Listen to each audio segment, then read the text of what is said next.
What's the meaning of classless?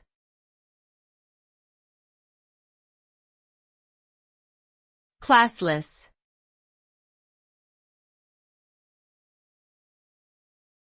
Classless.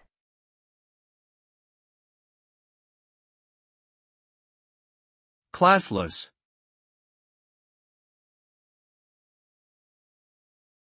Classless.